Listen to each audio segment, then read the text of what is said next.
I'm telling you, Sunday here, either someone's drilling, grinding, singing videoke, or playing really loud old music. That's the killer combination here. I don't know sa area nyo.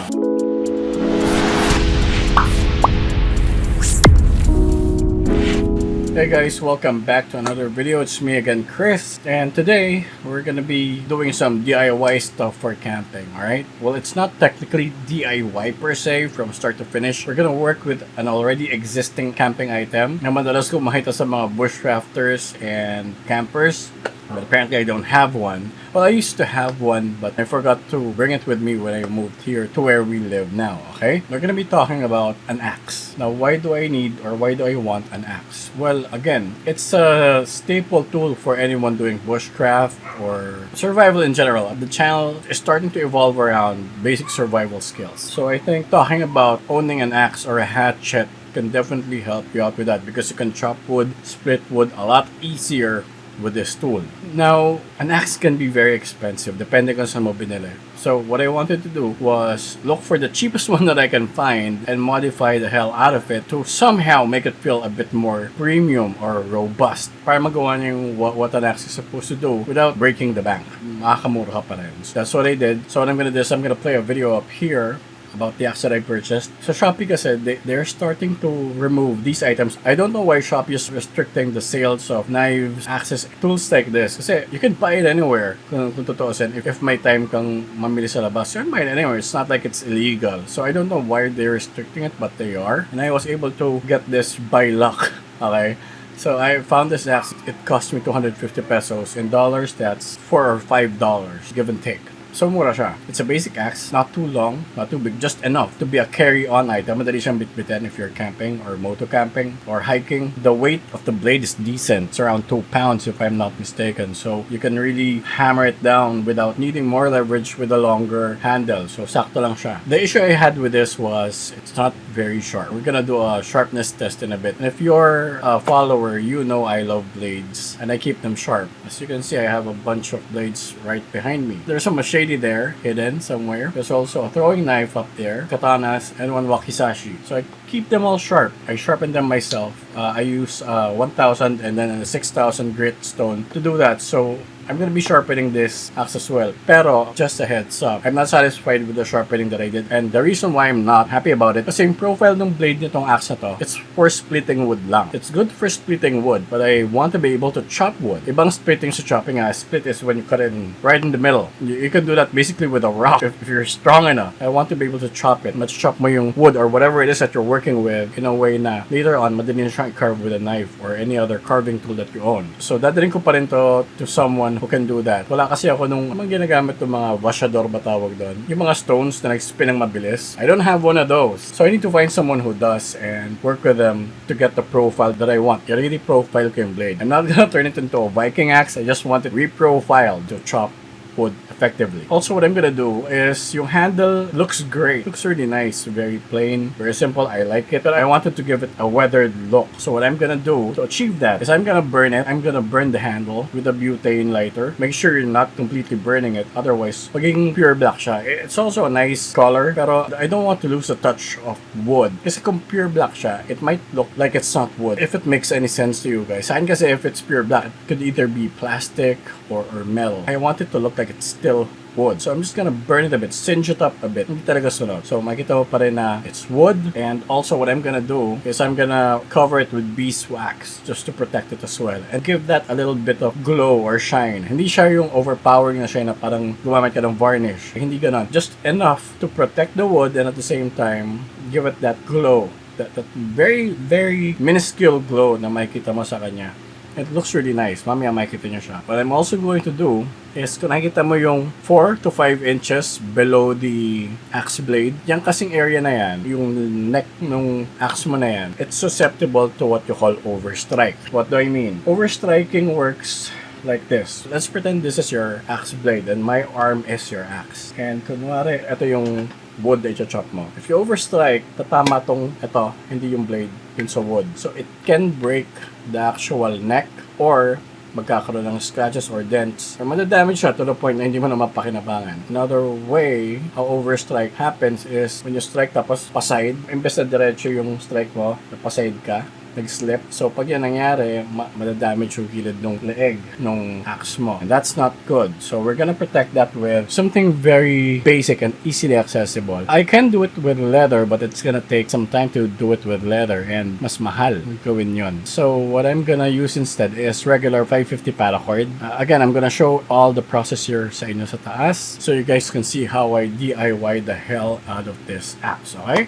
Alright, so let's get started. Okay, first things first. Sharpness test tayo. So, yan. Makikita nyo, tinetest ko how sharp it is. If it can cut through paper, obviously it can't. It's very dull. Kasi again, it's for splitting wood. I don't blame the manufacturer for that. Hindi naman siya designed to carve or to split, or to chop, sorry. It's just for splitting wood lang talaga. Now, as comparison, I'm gonna use my wakizashi here sa video so you know how a sharp blade cuts through paper, okay? Okay, anyways, enough with that. So again, I think gagamitin kong stone. It's 1,000 and then sa other side is 6,000 grit. I find it to work very well. Ito yung machete ko or machete in Tagalog. I think this is just an itak. Itak ang tawag dito. Hindi, no. Yeah, itak. Kasi pala, sorry. Axe is palakol in Tagalog. Machete is an itak. Correct me if I'm wrong, with the terminology. I'm not very sure kung yung machete ba and yung itak is isa. It might be different, but it might be the same. So, please correct me if I'm wrong. Yung maligo lang talaga is palakol ang axe. Sorry. Axe is a palakol, not itak. So, yan.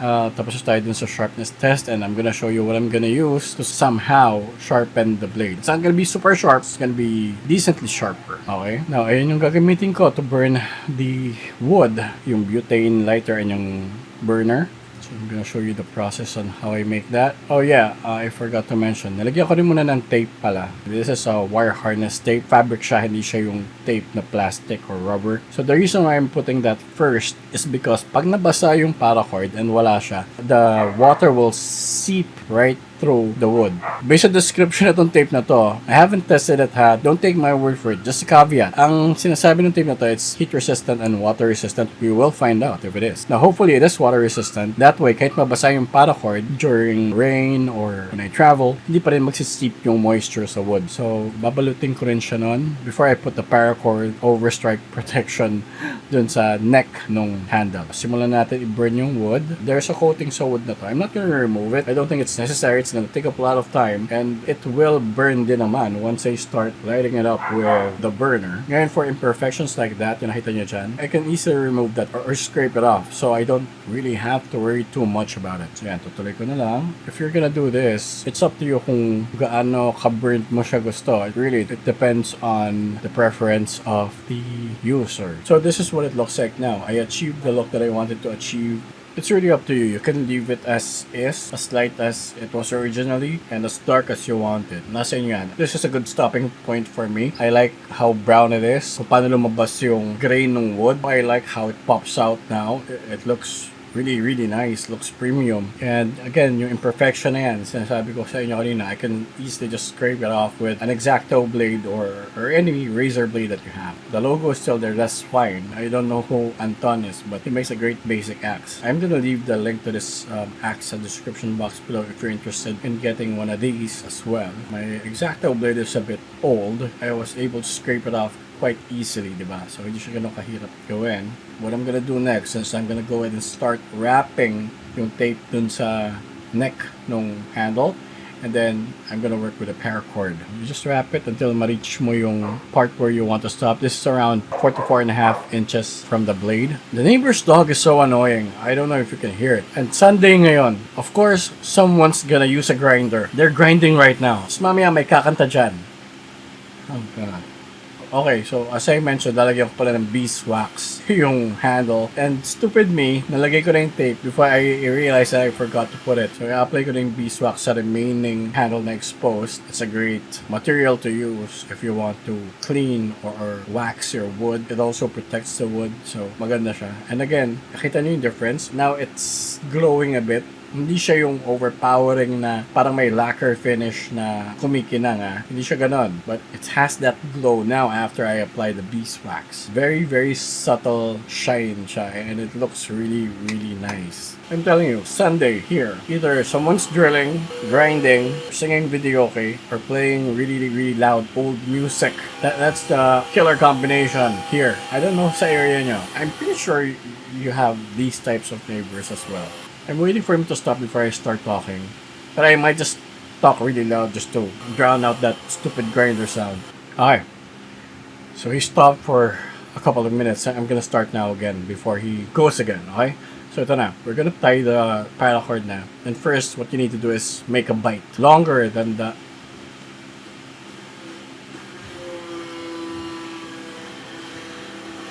I'm just gonna try to clean up the audio later on with Audacity. Hopefully, it takes care of it. I'm gonna continue with the video now. So, the bite has to be longer than the area kung saan mo gusto i-wrap yung paracord, okay? Kasi may gagawin tayo later on sa bite na yan. Just wrap it around. I'm so sorry about the grinding sound again. Ang gagawin ko dito is i-wrap ko siya hanggang doon sa dulo nung kung saan ko ni-wrap around yung tape. Hanggang doon lang. Okay, so nandun tayo sa almost sa dulo ng bite. So, I'm gonna cut the cord here. Kasi papasok ko lang siya dun sa bite. Okay, pasok nyo siya sa may bite and then isinge nyo with a lighter yung dula para hindi mag-break away yung dulo ng paracord, just to keep everything secured like so. Just flatten it out. Now the next step is a bit difficult. You need some strength and a lot of leverage to pull this off, okay? So pag naipasok nyo na sa bite yung dulo ng paracord, which apparently I'm having a really hard time doing nung ginagawa ko to. Yeah, there we go. What you're gonna want to do is pull nyo yung other side ng dulo na nasa kabilang side yan. So you just have to pull it until pumasok yung dulong paracord niya, yung pinutol ko. It's gonna secure everything, keep it in place. And what I did to make this easier is I used a long-nosed plier. Inikot ko lang siya. So every time I turn that plier, ang nangyayari is tumatagos yung bite and yung dulo ng rope on each section of the paracord na nakarap. So mas sumisikip siya. Just a pro tip, you might want to try to do that as well. Okay, papakita ko sa inyo how I did it. I normally take the shot out of the camera kasi when I do it, makita ng camera, nakaganon ako. So it's kind of difficult to really put any strength behind what I'm doing. So I had to pull it. Di yun nakikita. But I'm gonna try to show it to you here. Yeah, there. I found a good position on how I can spin it, and makita nyo, umaangat siya per section, per wrap, I mean. So, mas sumisikip siya, which is good. That's exactly what you want to make sure that everything stays in place. Okay? So, just keep on doing that hanggang, it's up to you really. Pero ang ginawa ko, pinabot ko hanggang dulo eh. Some people, they just cut the end of the rope really short para hindi na umabot sa dulo, but I wanted to do it that way. I think it's more secure. So, yan. All the way na siya. And what I did was, I cut the end of that rope, and then I cinched the end and applied it dun sa area na yan. Now, everything looks like one piece of crap. No. It looks clean. It looks like walang space o walang gap. So, you might want to try that method as well if you're gonna try to do this. Itong sharpening process, I'm just gonna skip it. Hindi ko na papayad sa inyo in detail. I made it sharper than it originally was, but not as sharp as I want it to be. I need the help of a professional to do that and someone with the right tools. Kasi I don't have it. Pero as you can see, it can start slicing paper na a bit easier. Kanina kasi wala talaga eh. Wala kang makikitang slicing action eh. So, ngayon meron na. So, I did the best that I could, but I need the right tools for the job. And again, i-read the profile ko siya. The current profile is good for wood splitting. I want it for chopping. So, yun. Those are the steps that we took to improve this cheap axe from Shopee. I hope you enjoyed the video. I hope you learned something. If you want to try it out, I'll leave the link of the axe on the description box below. Hopefully, nasa Shopee pa rin siya. It looks really nice. I'm gonna try to see if I can put a before and after shot here para makita nyo yung difference niya. And again, ang pinaka-importante naman dito sa DIY project na to is yung protection for the overstrike, yung paracord. The rest is completely optional. I just wanted to give the handle more character. I think it looks better, but again, everything else is up to you. If you want to have it reprofiled, you can do that as well if you have the tools, or if you know someone who can help you, that's great. I have it reprofiled to chop wood as well, hindi lang splitting. Kasi ang pinang-split naman talaga ng wood is yung may mahabang handles. That's what they're supposed to do. Kaya mahabang handles na so you can get all the torque in the world. Not torque in the world behind splitting the wood. that you need to split. Tapos na siyang mag-grinder, so it's gonna start drilling now. Mamaya is gonna play really loud, old music, probably from Tom Jones or Kenny Rogers, depends on his mood today. So I hope you enjoyed the video. If you did, please hit like and subscribe, and I'll see you on the next one. Again, everybody love everybody. Peace.